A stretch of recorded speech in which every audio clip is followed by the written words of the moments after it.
Tell us about yourself, your name and Yes. what you do. Well, my name is Tom Boyd. I have taught at the University of Oklahoma since 1969.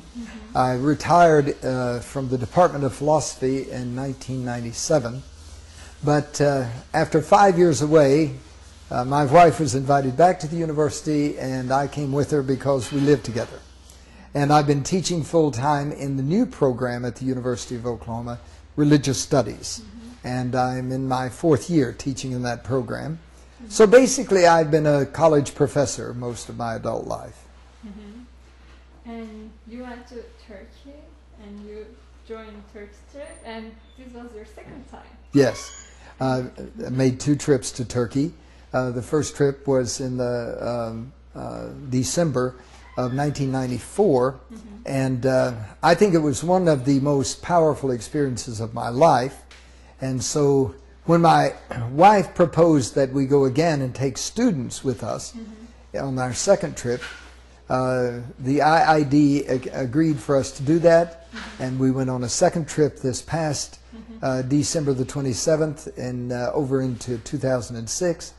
And these 2 trips together have given me a far better understanding of not only the Turkish people and Turkey itself, but of the Islamic traditions that are so deeply embedded in the Turkish people, and I appreciate that very much. And what was your goal to take the students with you?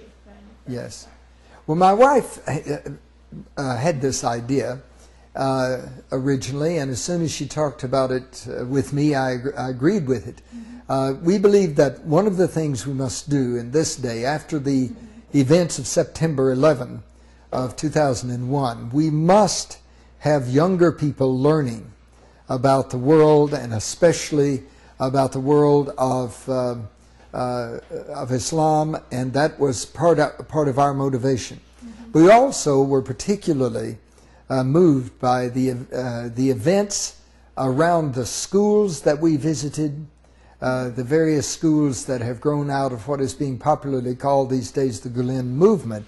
I know that Fethullah Gulen does not like his name to be used in this way, but nevertheless his teachings and what he has caused to happen has been very important to our learning. And we're still trying to learn about the education system and about the people who have been living in that system and have grown out of it. Many of them have come to America. We're making friends with them. These are very important things to us. Were they your expectation goal? Well, This time?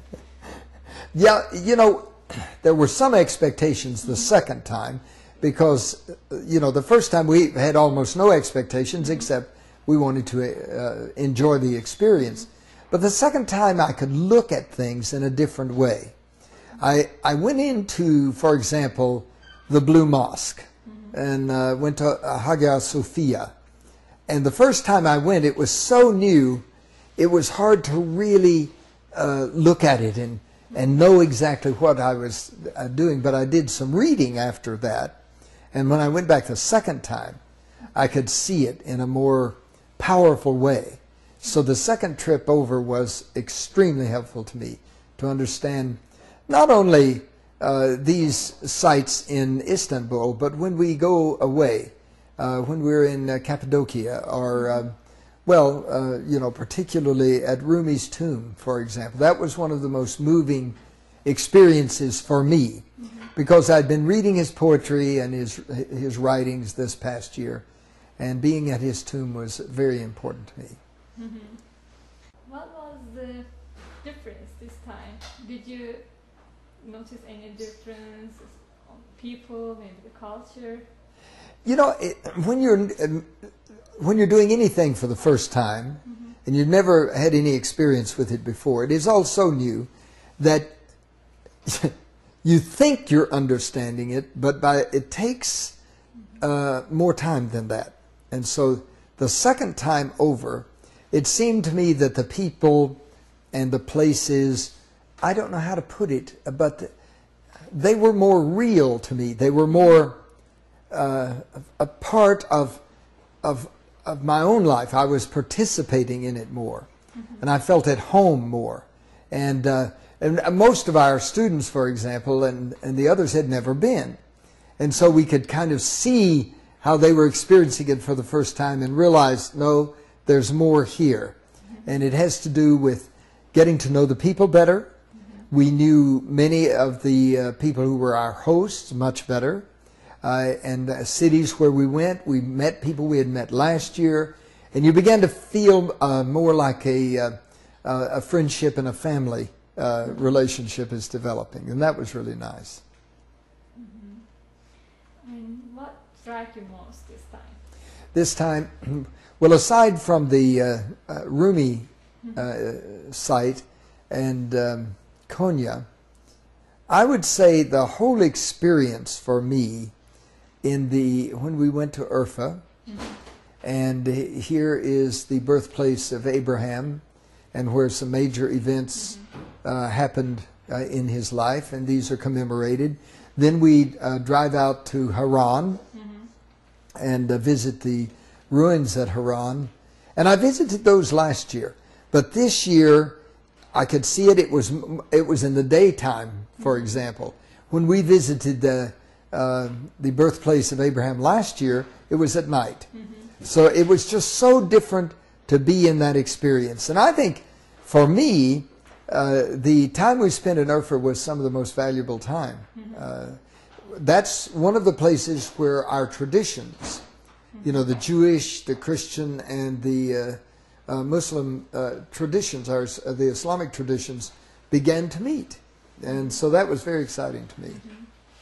As you told Barbara earlier, Turkey has been cradle of many civilizations and many religions for centuries, and people together in peace for a long time. And you have seen it yourself. Yes. Ruins and people, culture, and all these things, how they affect your views toward peace in the world. Surely.